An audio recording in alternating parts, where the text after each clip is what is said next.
দুটোই আমার কাছে ওন্ড আছে আর আগে থেকে আছে, সো এই দুটো আমি সিলেক্ট করলাম, দেন কনফার্ম করে দিচ্ছি।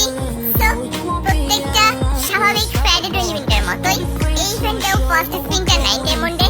সো এখানে গ্র্যান্ড প্রাইজ দেখতে পাচ্ছ, ইমোটটা মানে এই ইমোটটা এই ইভেন্টের সবচেয়ে গ্র্যান্ড প্রাইজ, এন্ড তারপরে রয়েছে এই কাটানা স্ক্রিনটা। ওকে, সো এই ইভেন্টে লাস্ট পর্যন্ত স্পিন করতে গেলে আমাদের লাস্ট স্পিনটা সবচেয়ে বেশি পড়বে 499 ডায়মন্ডের, আর এর আগে থেকে সব ছোট ছোট স্পিন করবে। ওকে, তো আমরা ফার্স্ট অফ অল দেখবো 9 ডায়মন্ডের স্পিনে আমরা পাই কিনা।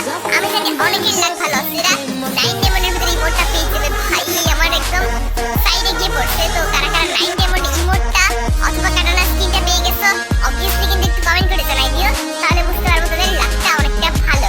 ওকে, নাও 19 ডায়মন্ডের একটা স্পিন, লেটস সি। আরে यार ভাই ইমোটের কাছে গিয়ে স্লো হয়ে গেছিল, ভাবলাম যে দিয়ে দিতে কিনা। ওকে, তো ওয়েপন প্লেট পাইছিলাম। নাও 39 ডায়মন্ডের একটা spin, let's see. কাটানা skin down করছি তো। ওকে, তো এই যে স্পিন গুলো করলাম 9 ডায়মন্ড, 19 ডায়মন্ড, 39 ডায়মন্ড, এই স্পিন গুলোতে মানে কারা কত ডায়মন্ডের স্পিনে পাইছো অবভিয়াসলি কমেন্ট করবা।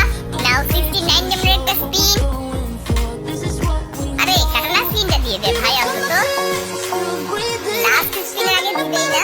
নাও 99 ডায়মন্ডের স্পিন, একদম লাস্ট স্পিনে গিয়ে 499 ডায়মন্ডে দিবে হচ্ছে কাটানাটা, আর হচ্ছে সরি মানে লাস্টের 199 ডায়মন্ড দিবে কাটানাটা, আর লাস্টের স্পিনে দিবে হচ্ছে ইমোটটা।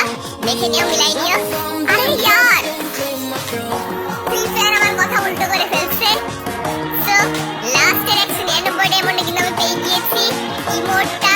তো দেখতেই পাচ্ছ ব্লেড ফ্রম হার্ট ইমোটটা কি জোস লাগতেছে ভাই। আমার কাছে পার্সোনালি ইমোটটা